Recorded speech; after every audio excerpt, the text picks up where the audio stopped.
Hello friends, कैसे हो आप लोग। होप सो अच्छे ही होगे। दोस्तों, आज का ये सेशन मैं क्लास 9th के लिए लेने जा रहा हूं और इस सेशन में हम जिस टॉपिक को देखेंगे वो है momentum. Momentum topic force and laws of motion के अंदर आता है। ऑलरेडी मैंने force and laws of motion के ऊपर कुछ क्लासेस लिए हुए हैं, आप जाके प्लेलिस्ट से चेक कर सकते हैं। तो चलिए आज का ये सेशन अब हम स्टार्ट करते हैं। अब यहाँ पर जो हमारा कुछ पॉइंट्स लिखा है उस पर नजर डालते हैं। यहाँ क्या कह रहा है, in order to understand Newton second law of motion we should first know the meaning of the term momentum of a moving body और मूविंग ऑब्जेक्ट। यहाँ क्या है, हमने लास्ट लेक्चर में देखा था न्यूटन फर्स्ट लॉ के बारे में। यहाँ पर ये कह रहा है कि न्यूटन सेकेंड लॉ को समझने के लिए, उसके कॉन्सेप्ट को जानने के लिए, वो किस तरह से निकल कर आ रहा है, उसके लिए हमें क्या है, मोमेंटम का पता होना जरूरी है। अब ध्यान से, यहां पर लिखा है मूविंग बॉडी या फिर मूविंग ऑब्जेक्ट। तो चलिए अब एग्जांपल की हेल्प से समझने की कोशिश करते हैं कि पहले मोमेंटम क्या है, फिर उसके बाद उसकी डेफिनेशंस और उसके यूनिट्स पर चलेंगे। अब चलिए यहां पर एक एग्जांपल ले आया हुआ है, इस एग्जांपल को देखते हैं और मोमेंटम को समझने की कोशिश करते हैं आखिर वो कौन कौन सा फैक्टर है जिसकी वजह से मोमेंटम टर्म्स को लाया गया है। तो चलिए यहां पर लिखा है, take 2 identical plastic balls, make a hole in one of them and fill it with sand, seal the hole with tape. अब क्या कह रहा है, बात समझने की कोशिश कीजिए। यहां क्या कह रहा है कि हमें कोई भी दो बॉल लेने हैं। क्या करना है, हमें कोई भी बॉल लेना है, लेकिन वहां पर एक चीज का ख्याल रखना है कि दोनों क्या है, आइडेंटिकल बॉल्स होने चाहिए। उसके बाद क्या कर रहा है, उसके बाद कर रहा है कि किसी एक बॉल को छोड़ दे रहा है और दूसरे बॉल को क्या कर रहा है, उसके अंदर एक होल कर रहा है और उसके अंदर कुछ सैंड डाल रहा है और उसके बाद सैंड डालने के बाद उस बॉल को फिर वापस से ऊपर में टेप लगाकर सील कर दे रहा है। अब यहां पर ध्यान से, जब हमने दो आइडेंटिकल बॉल स्टार्टिंग में लिया था तो इट मींस दोनों का मास क्या था, सेम था। लेकिन अब एक बॉल को होल करके उसके अंदर जब सैंड डाला गया, इट मींस जो हमारा ये वाला बॉल है जिसके अंदर सैंड डाला गया, इसकी mass in comparison to this ball वो अब इंक्रीज हो जाएगी। तो अब उसके बाद क्या कह रहा है, जरा आप उसे समझने की कोशिश करते हैं। Now you have 2 balls of different masses. बिल्कुल हो ही गया ना, क्योंकि आइडेंटिकल लिया था, चलो तब तो ठीक था, दोनों का मास सब कुछ बराबर था। लेकिन जैसे ही सैंड डाला, एक का मास इंक्रीज हो गया, दूसरे का मास क्या हो गया, कम हो गया। उसके बाद क्या कह रहा है, make a pile of sand on the floor and drop the lighter ball on it from a height, the ball will penetrate deeper into the sand. अब क्या कर रहा है ये कि दो बॉल्स था, एक भारी हो गया, एक हल्का हो गया। तो अब क्या कर रहा है, जो हल्का वाला बॉल है इसे कुछ हाइट पर ले जा रहा है और नीचे क्या कर रहा है, सैंड का एक पाइल खड़ा कर ले रहा है ना, कुछ सैंड जमा करके रख ले रहा है। उसके बाद जो हल्का वाला बॉल है उसको कुछ हाइट पर ले जाकर छोड़ दिया जा रहा है। जब उस हाइट पर ले जाकर छोड़ दिया जा रहा है तो वहां देख रहा है कि जब बॉल सैंड पर गिर रहा है तो वहां पर क्या है, उस कुछ डेप्थ के अंदर चला जा रहा है। ठीक है, बॉल जब ऊपर से सैंड के ऊपर गिरा तो बॉल क्या है, सैंड के ऊपर कुछ पेनिट्रेशन कर रहा है और बॉल कुछ सैंड को दबाकर नीचे चला जा रहा है, कुछ डेप्थ में चला जा रहा है। अब चलिए, अब जब हमने हल्के बॉल को यहां पर ड्रॉप किया तो अब क्या करते हैं, भारी बॉल को ड्रॉप करते हैं, फिर देखते हैं आगे क्या हो रहा है। अब क्या है, जो इसका मास अधिक हो गया है जिस बॉल का, उसके लिए एक कंडीशन हमें क्या है, फिक्स करके रखना है। क्या करना है कि dropping from the same height, जिस हाइट से हमने लाइटर बॉल को ड्रॉप किया उसी हाइट से हमें क्या है, अब हैवी बॉल को भी ड्रॉप करना है। और उसके बाद इस चीज को एंश्योर करके रखना है कि जिस वेलोसिटी से हमारा लाइटर बॉल सैंड पर आकर गिरा, उसी सेम वेलोसिटी से हमारा जो हैवी बॉल है जिसका मास बढ़ चुका है, वो बॉल भी क्या है, उसी सेम वेलोसिटी से आकर सैंड पर गिरे। तो उससे क्या हो रहा है, अब ध्यान दीजिए, हमारा जब लाइटर बॉल गिर रहा था तो वो कुछ क्या है, पेनिट्रेट कर रहा था सैंड को, कुछ नीचे जा रहा था डेप्थ में। लेकिन जैसे ही हमारा वो हैवी मास गिरा उस सैंड के ऊपर, वो क्या कर रहा है, उस हल्के वाले बॉल से कुछ और अधिक जा रहा है डेप्थ पर। तो यहां से एक चीज समझ में आया, समझ में ये बात आई कि जैसे हमने मास बढ़ाया और बाकी कंडीशन तो हमने सेम रखा कि वेलोसिटी हमने सेम रखा, हाइट हमने सेम रखा, लेकिन यहां पर चेंज क्या था, चेंज था मास में। तो वहां पर जो भारी मास था वो क्या कर रहा है, अधिक पेनिट्रेट कर रहा है, अधिक डेप्थ में जा रहा है in comparison to lighter ball. तो यहां पर ये देख लीजिए आप कि यहां पर जो मास है वो कहीं ना कहीं इंपैक्ट डाल रहा है क्या, बॉडी के मोशन पर। होप सो बात आप समझ रहे होंगे। क्यों, क्योंकि जिसका मास अधिक था वो क्या कर रहा है, वो अधिक डेप्थ में जा रहा है और जो लाइटर था वो क्या है, उससे कम डेप्थ पे जा रहा है। अगर आपको इतनी बातें समझ में आ गई होगी तो चलिए अब अगले पॉइंट पर चलते हैं। अब चलिए यहां पर जो अगला पॉइंट है उसे समझने की कोशिश करते हैं। यहां जो पॉइंट लिखा है आप अगर पढ़ लीजिएगा, बस मैं क्या इसे शॉर्ट में समझा देता हूं आपको। अब क्या कर रहा है, स्टार्टिंग में हमने दो आइडेंटिकल बॉल्स लिए थे, अब क्या करना है, इसमें कोई चेंज नहीं करना है। अब बॉल को एज इट इज रखना है, हमें इस तरह मेंटेन करके रखना है कि दोनों का मास क्या हो, सेम हो। यानी अब क्या करना है, दोनों बॉल का मास सेम होना चाहिए। अब ध्यान से, जब दोनों बॉल का मास हमने सेम रख लिया, अब उसके बाद क्या करना है कि एक बॉल को उठाना है, कुछ हाइट h से गिराएंगे, कुछ हाइट h से गिराएंगे और नीचे वापस से सैंड का पाइल बना हुआ है जिसके ऊपर इस बॉल को क्या करना है, गिराना है।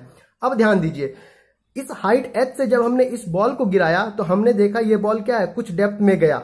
अब ध्यान से समझिएगा मेरी बात। अब वापस से इस दूसरे बॉल को उठाना है, दोनों का मास तो सेम है, यानी अब जब दूसरे बॉल को उठाएंगे तो अब इसे हम क्या कर रहे हैं, कुछ हाइट h1 से गिरा रहे हैं। अब ध्यान दीजिएगा, पहले वाले बॉल को हमने कुछ हाइट h से गिराया था तो उसने कुछ डेप्थ किया है ना, यहां पर पेनिट्रेट किया इसको सैंड को आकर। अब यहां पर जब दूसरे वाले बॉल को इस हाइट से अधिक हाइट से गिरा रहे हैं तो ये क्या हम देख रहे हैं कि जिसका हाइट अधिक है वो अधिक पेनिट्रेट कर रहा है सैंड को, यानी वो सैंड में गिरने के बाद वो कुछ अधिक अंदर तक जा रहा है। तो अब यहां ध्यान दीजिए, अब यहां जैसे हमारा हाइट इंक्रीज हुआ, हमारी वेलोसिटी क्या हो गई, इंक्रीज हो गई। हम ये चीज आगे ग्रेविटेशन में देखेंगे कि वेलोसिटी कैसे इंक्रीज हो रही है। क्यों? क्योंकि बॉडी पर क्या है, ग्रेविटी का एक्शन हो रहा है ना, ग्रेविटी हमारा क्या है, डाउनवर्ड लग रहा है। यानी जिसका हाइट अधिक है उसके पास टाइम अधिक है। यानी ग्रेविटी जो क्या करती है बॉडी को, वो क्या करती है, वो वो तो सेम चेंज करती है ना, वो प्रॉपर चेंज करती है बॉडी के स्पीड को इंक्रीज करने में, वो बराबर से चेंज करती है। लेकिन इस बॉडी का हाइट अधिक था तो यानी इसके पास टाइम अधिक था अपने पास स्पीड गेन करने के लिए, और इसका हाइट कम है तो इसके पास टाइम कम है। यानी in comparison to this height, जब हम इस हाइट से बॉल को गिराएंगे तो इसके पास टाइम अधिक होने के कारण, यानी क्योंकि इसका हाइट अधिक है, इसकी वेलोसिटी अधिक होगी in comparison to this one. Hope so बातें आपको क्लियर हो गई होंगी। और यही कारण है कि यहां पर जिसकी वेलोसिटी अधिक है, अब वो क्या है, अधिक दूर तक पेनिट्रेट कर रहा है, अधिक डेप्थ में जा रहा है। तो मतलब यहां वापस से एक चीज हम देख रहे हैं कि बॉडी का जो मोशन है उसको वापस से अब कौन सा फैक्टर इंपैक्ट कर रहा है, यहां पर इंपैक्ट कर रहा है वेलोसिटी। इससे पहले वाले एग्जांपल में हमने देख लिया केस में कि वहां पर मास इंपैक्ट कर रहा था, और यहां पर कौन इंपैक्ट डाल रहा है, यहां पर इंपैक्ट डाल रहा है वेलोसिटी।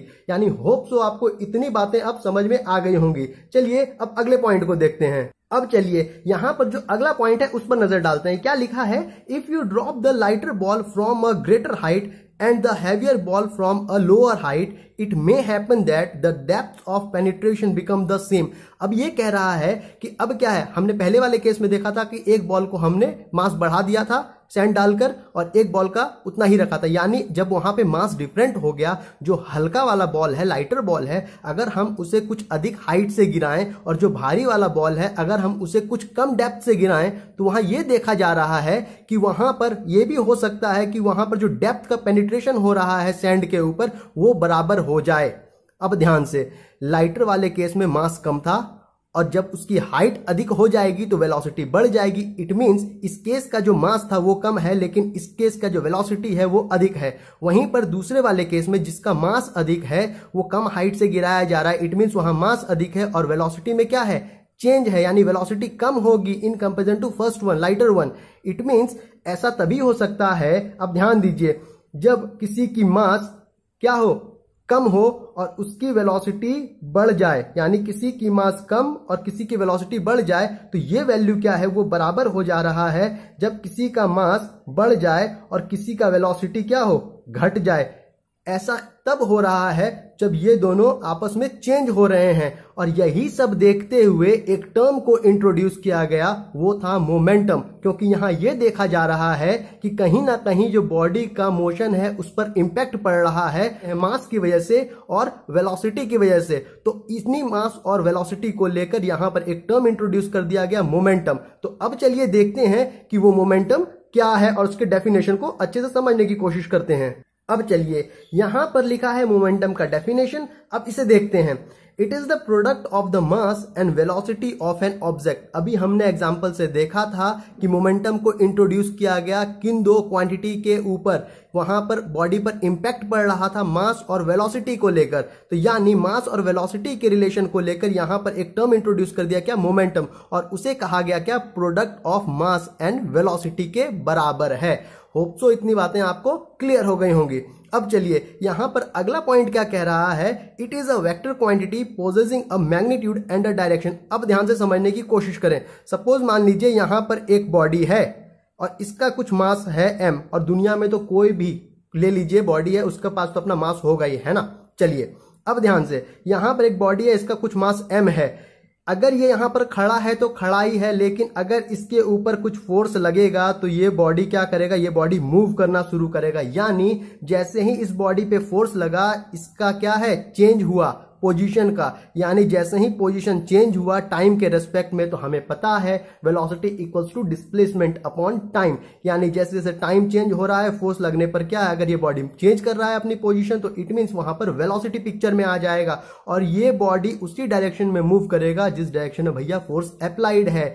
अब ध्यान से सुनिए, यानी ये बॉडी का कुछ मैग्नीट्यूड है, यानी इस फोर्स लगा तो यानी उसमें कुछ वेलोसिटी आया। अब वो क्या है, वो उसी वेलोसिटी से मूव करेगा और किस डायरेक्शन में, जिस डायरेक्शन में फोर्स लगा है। इट मींस यहां पर डायरेक्शन भी पिक्चर में आ गया, यानी मैग्नीट्यूड भी है और डायरेक्शन भी आ गया। इट मींस यहां पर वेलोसिटी की वजह से जो ये मोमेंटम है वो क्या है, एक वेक्टर क्वांटिटी कहला रहा है। अगर इतनी बातें आपको समझ में आ गई तो चलिए अगले पॉइंट को देखते हैं।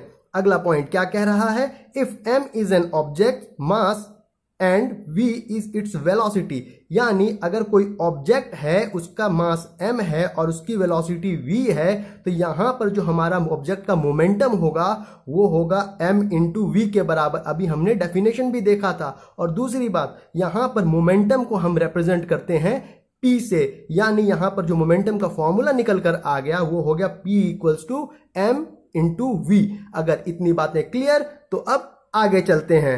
अब यहां पर एक पॉइंट लिखा है, उसे देखते हैं। यहां लिखा है, if a body is at rest its velocity is zero hence its momentum is zero. सही बात है ना, मोमेंटम क्या है, मास इंटू वेलोसिटी है। अब ध्यान से, अगर कोई बॉडी भैया खड़ा है तो वो मूव ही नहीं कर रहा है। जब वो मूव ही नहीं कर रहा है तो वो क्या है, रेस्ट पर है। अगर वो रेस्ट पर है तो उसकी वेलोसिटी क्या है, जीरो। और यहां पर अगर वेलोसिटी जीरो हो गई तो जीरो इंटू कुछ भी कर लीजिए, मास क्या है, मास तो कांस्टेंट ही है ना किसी भी एक गिवन बॉडी के लिए, वो कभी बदलेगा क्या। और वैसे भी जीरो से आप कुछ भी मल्टीप्लाई करेंगे, किसी को भी मल्टीप्लाई कीजिए भैया, वैल्यू तो अपनी जीरो ही हो जानी है। मतलब वेलोसिटी जीरो, तो यानी कंप्लीट वैल्यू जो है वो जीरो हो जाएगी, यानी कंप्लीट वैल्यू जो है मोमेंटम के बराबर है। इट मींस बॉडी रेस्ट पर रही तो वेलोसिटी जीरो, तो उस बॉडी का मोमेंटम उस पॉइंट पर क्या हो जाएगा, जीरो हो जाएगा। होप सो इतनी बातें क्लियर हो गई होंगी।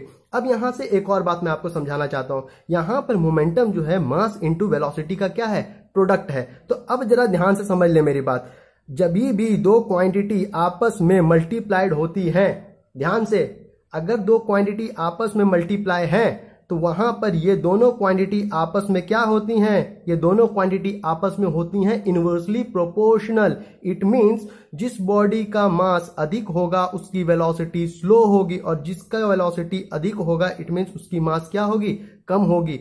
अगर आप इतनी बात समझ गए, क्योंकि ये सभी चीजें क्या है आपको क्वेश्चन में अप्लाई करने में हेल्प करेगा, इसलिए मैंने आपको क्या है बता दिया। अब चलिए आगे देखते हैं। अब यहां पर जो अगला पॉइंट है उसे देखते हैं। यहां कह रहा है every moving body possesses momentum. सही बात है ना, मोमेंटम क्या होता है, P equals to m into v होता है। हर बॉडी का अपना मास फिक्स्ड होता है, और अगर किसी के पास अपना मास है तो अब क्या है, मोमेंटम कंप्लीटली डिपेंड कर रहा है वेलोसिटी पर। समझ रहे हो बात, यहां पर मोमेंटम क्या है, कंप्लीटली डिपेंड कर रहा है वेलोसिटी पर। यानी जो बॉडी मूव करेगी निश्चित है उसके पास क्या है, वेलोसिटी होगी। इट मींस यानी वेलोसिटी है तो बॉडी के पास क्या है, मोमेंटम है। क्यों, क्योंकि मास तो हर किसी के पास है। अब वहां डिपेंड ये कर रहा है कि बॉडी मूव कर रही है या नहीं, क्योंकि अगर बॉडी मूव नहीं करेगी तो मोमेंटम जीरो होगा, अभी हमने पीछे देख लिया। और बॉडी मूव करेगी तो उसका वेलोसिटी होगी और वो क्या है, मोमेंटम पोजेस करेगा।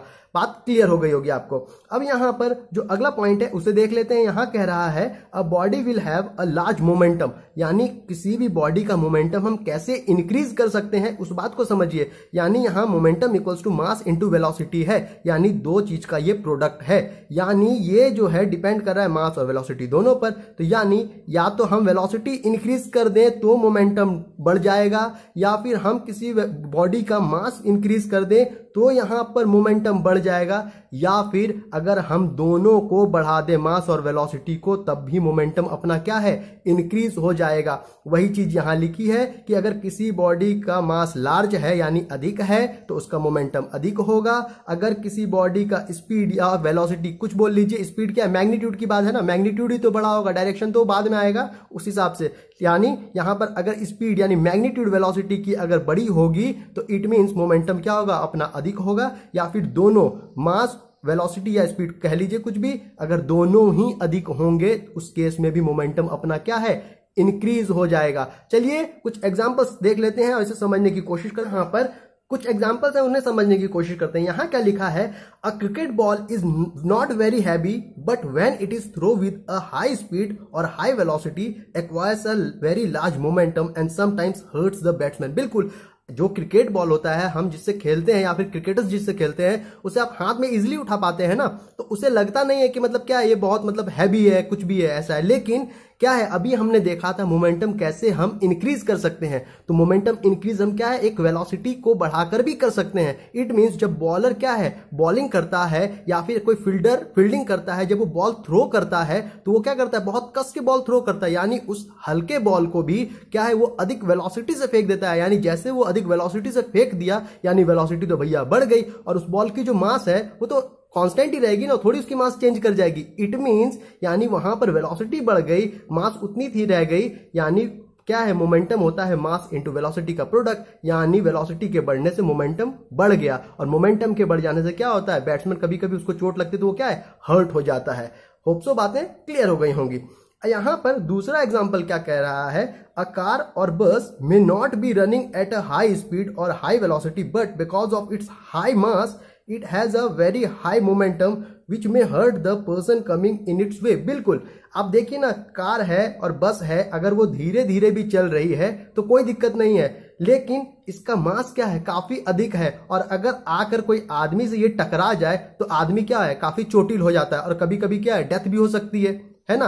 तो यानी यहां किस लिए ऐसा हो रहा है, यहां पर वेलोसिटी स्लो है लेकिन फिर भी यहां पर मास अधिक होने की वजह से मोमेंटम इंक्रीज हो जा रहा है, और मोमेंटम इंक्रीज होने की वजह से क्या है, उसका इंपैक्ट जो है वो पर्सन पर अधिक पड़ जा रहा है, जिसकी वजह से क्या है, पर्सन अधिक हर्ट हो सकता है। अगर इतनी बातें समझ में आ गई तो चलिए आगे देखते हैं। अब चलिए यहां पर एक पॉइंट और क्या लिखा है उसे देखते हैं। यहां लिखा है, momentum is considered to be measure of the quantity of motion of a moving body. और इस चीज को हमने क्या है, स्टार्टिंग में ही समझा था एग्जांपल्स के थ्रू, है ना, जो हमने दो बॉल का एग्जांपल लेकर समझा था। तो वहां पर क्या है, जो बॉडी के मोशन पर इंपैक्ट डाल रहा था वो था मास और वेलोसिटी, और उन दोनों को मिलाकर जो टर्म इंट्रोड्यूस किया गया था वो था मोमेंटम। यानी मोमेंटम क्या है, इंपैक्ट डाल रहा था, तो इसीलिए कह रहा है क्या कि momentum is considered to be measure of the quantity of motion of the moving body. Hope so बातें आपको समझ में आ चुकी है ऐसा यूनिट। तो मोमेंटम का तो हमने फॉर्मूला देखा ही, क्या है, P equals to m into b. अब ध्यान से, मास की यूनिट हम जानते हैं क्या है, केजी, और वेलोसिटी की यूनिट हम जानते हैं क्या है, मीटर पर सेकेंड, यानी kg into metre per second. अब देखिए यहां पर बीच में मल्टीप्लाई साइन है, तो हम इसे क्या है, KG into metre per second ऐसा लिख सकते हैं, या फिर अगर इस सेकेंड को ऊपर लेकर जाएं तो सेकेंड के ऊपर क्या है, पावर आ जाएगा -1, यानी kg into metre s to the power -1। Hope so बातें आपको क्लियर हो गई, चाहे ऐसे लिखा हो ऐसे लिखा हो कोई फर्क नहीं पड़ता है, दोनों क्या है, सेम चीज है। यानी हमने ये भी देख लिया क्या कि मोमेंटम की एसआई यूनिट क्या है। जब इतना सब कुछ हमने देख लिया, सारे कॉन्सेप्ट समझ गए, तो अब चलिए इसके कुछ क्वेश्चंस लगा लेते हैं और इस टॉपिक को हम खत्म करते हैं। अब यहां पर जो हमारा पहला क्वेश्चन है वो कह रहा है, calculate the momentum of a toy car of mass 200 gram with a speed of 5 metre per second. यानी हमें क्या करना है, एक टॉय कार है जिसकी मास दी हुई है 200 ग्राम और उसकी स्पीड दे रखी है 5 मीटर पर सेकेंड। इन दोनों को यूज करके हमें क्या निकालना है, उसका मोमेंटम निकालना है। तो ठीक है ना, मोमेंटम का फॉर्मूला हमें पता है क्या, P equals to mass into velocity. अब ध्यान से, यहां पर मास की वैल्यू दे रखी है 200 ग्राम, और हमने अभी यूनिट देखा है कि मास क्या है, केजी में होना चाहिए। इट मींस यहां पर जब हम लिख लेंगे 200 ग्राम तो ग्राम को केजी में कन्वर्ट करेंगे, तो इसके लिए हम क्या करेंगे, इसके लिए हम 1000 से डिवाइड कर देंगे 200 को। तो यानी क्या हो गया, अब 200 ग्राम से ये कन्वर्ट हो गया 200 केजी में। अब क्या है, यहां पर मास का काम तो हमने खत्म कर लिया, यूनिट को भी चेंज कर लिया। अब बचा हमारा वेलोसिटी। वेलोसिटी कितनी दे रखी है, 5 मीटर पर सेकेंड, यानी ये एज इट इज सही दे रखी है, तो लिख लेंगे हम 5। अब यहां ध्यान से, यहां पर 2 जीरो से ये 2 जीरो कैंसल आउट हो गया। यहां पर 5 इंटू 2 हो जाएगा भैया कितना, 10, और यहां नीचे भी बचा हुआ है 10, यानी ये 10 से 10 कैंसल हो गया 1 टाइम। इट मींस यहां पर मोमेंटम की जो वैल्यू आ जाएगी 1 kg मीटर पर सेकेंड आ जाएगी। होप सो आपको बात क्लियर हो गई होगी। चलिए अब अगले क्वेश्चन पर चलते हैं। अब चलिए यहां पर हमारा जो अगला क्वेश्चन है उसे देखते हैं। क्वेश्चन क्या कह रहा है, what is the change in momentum of a car weighing 1500 kg when its speed increases from 36 km per hour to 72 km per hour uniformly। यानी अब यहां पर हमें क्या करना है, जो कार है जिसकी यहां पर वेट यहां पर दी हुई है 500 kg, अब क्या करना है, इसके लिए हमें मोमेंटम चेंज निकालना है।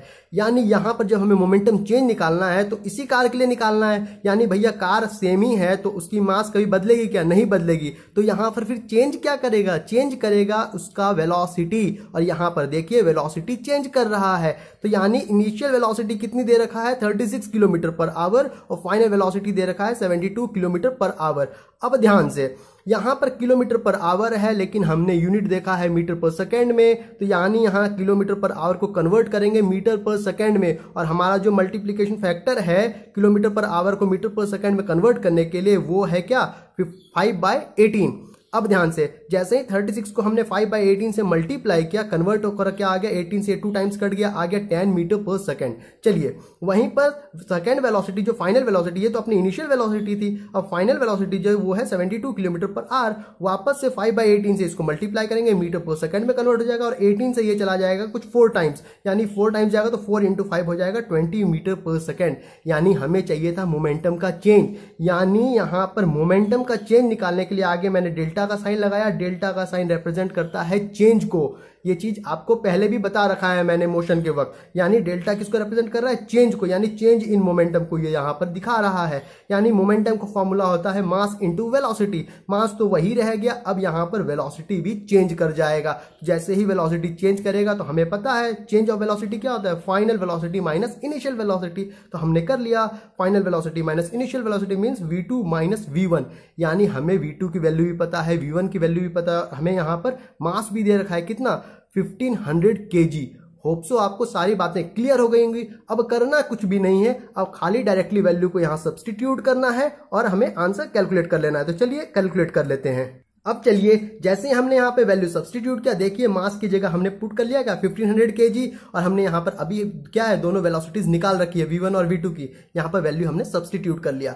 अब देखिए यहाँ पर है 1500, तो ये 1500 ही हो जाएगा। यहाँ से 20 में से 10 जाएगा तो यहाँ बच गया भैया कितना अपना 10, यानी 1500 इंटू 10 ये हो जाएगा कितना 15,000, है ना। यहां पर पहले से 2 जीरो है, 10 से मल्टीप्लाई होकर एक और जीरो आएगा, यानी चेंज इन मोमेंटम कितना आ गया 15,000। और यूनिट तो कोई चेंज नहीं आएगा, यूनिट को हमने चेंज करके इसके ऐसा यूनिट में ले आया था, ये हो जाएगा kg मीटर पर सेकेंड। यानी चेंज इन मोमेंटम जो निकल गया वो निकल गया 15,000 kg मीटर पर सेकेंड। चलिए अब आगे देखते हैं। अब चलिए यहां पर जो हमारा अगला क्वेश्चन है उस पर नजर डालते हैं। क्वेश्चन क्या कह रहा है, a man throws a ball weighing 500 grams vertically upward with a speed of 10 metre per second. यानी पहला क्वेश्चन क्या हमें फाइंड करना है, what will be its initial momentum. अब समझिए बात, एक आदमी है जो क्या कर रहा है, एक बॉल को ऊपर फेंका, यानी जब वो ऊपर फेंका तो उस बॉल का जो यहां पर वेट दिया हुआ है वो कितना दिया हुआ है 500 ग्राम। अब ध्यान से, और जिस स्पीड से उसे फेंका गया, जिस वेलोसिटी से फेंका गया उसे, वो है 10 मीटर पर सेकेंड। यानी इसकी इनिशियल वेलोसिटी दे रखी है 10 मीटर पर सेकेंड, और इसके पास हमारा क्या है, मास भी गिवन है। क्यों, क्योंकि कोई भी बॉडी है उसका अपना भैया मास तो होगा ही। यानी हमें इनिशियल मोमेंटम चाहिए, तो इनिशियल मोमेंटम के लिए हमारे पास इनिशियल वेलोसिटी भी है और यहां पर बॉडी का मास भी है। तो मास कितना दे रखा है 500 ग्राम, तो वापस से 500 यहां लिखेंगे, ग्राम में दिया हुआ है, इसे केजी में कन्वर्ट करेंगे। अभी हमने देखा था कैसे कन्वर्ट किया था केजी में, 1000 से डिवाइड करके। तो हमने क्या किया, मास का सारा काम ही कर लिया यूनिट के साथ। अब बचा हमारे पास इनिशियल वेलोसिटी। इनिशियल वेलोसिटी अपनी दे रखी है 10, तो यहां पर डाल लेंगे हम कितना 10। अब ध्यान से, 2 जीरो से ये 2 जीरो कैंसिल, ये 0 से ये 1 जीरो कैंसिल, बचा कितना, सिर्फ न्यूमरेटर में 5 और नीचे बचा ये 1, यानी 5/1 वैल्यू हो जाएगी इसकी 5।